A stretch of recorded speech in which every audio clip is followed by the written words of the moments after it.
Today, we will be talking about the fourth component of financial statement, which is the statement of changes in equity.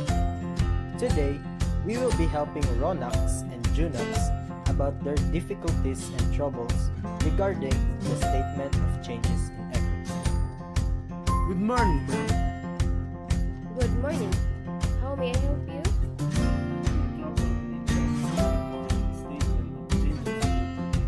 Will you enlighten me about this component? Yes, sure. Have a seat. First and foremost, let me define you what is equity. Equity is defined as the residual interest in the assets of an entity after deducting all the liabilities. Do you know the three classifications of equity? Yes, ma'am. Can you name and define it for me? First, sub-classification is share capital. This is funds contributed by the shareholders equal to the par or stated value. The second is share premium. Is the funds contributed by the shareholders in excess of par or stated value. And lastly, the retained earnings. It represents cumulative balance of periodic net income or loss and other capital adjustments. Okay, good. The statement of changes in equity is a formal statement that shows the movements in the elements or components of the shareholders' equity. Did you know an entity shall present a statement of changes in equity showing the following? First, comprehensive income for the period. Second, for each component of equity, the effect of changes in accounting policies and corrections of errors. Third, for each component of equity, are reconciliations between the carrying amount at the beginning and the end of the period, separately disclosing changes from the following: the profit or loss, each item of other comprehensive income, transactions with owners in their capacity as owners showing separately contributions by and distributions to owners. Oh, I see. I'm starting to guess what statement of changes in equity is all about.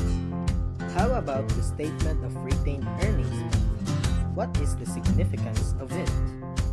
The statement of retained earnings shows the changes affecting directly the retained earnings of an entity. Do you know what are the items directly affecting the retained earnings? Yes, ma'am. I think there are 5. First, net income or loss for the period. Net income is added because it increases retained earnings, and net loss is deducted because it decreases retained earnings.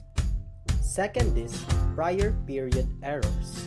This affects the retained earnings because the prior period errors are shown as adjustment of the beginning balance of retained earnings to arrive at the corrected beginning balance. If the net income of the prior period is understated, the amount of error is added to retained earnings. If the net income of the prior period is overstated, the amount of the error is deducted from retained earnings. Third is dividends to shareholders.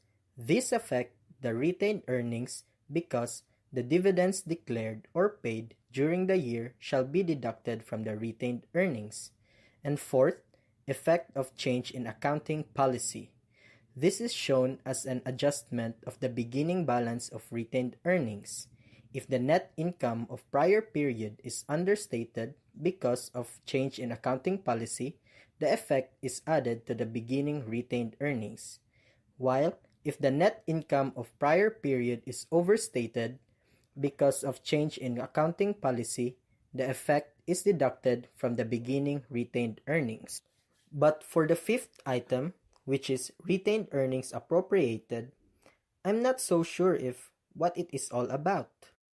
Retained earnings appropriated represent that portion which is restricted and therefore not available for any dividend declaration. The amount of appropriation is deducted from the unappropriated balance of retained earnings. Conversely, if the appropriation is subsequently cancelled, it is reverted or added back to the unappropriated balance. There are 3 reasons that our retained earnings may be appropriated. For the help, ma'am, how much we will be paying? Created using Powtoon.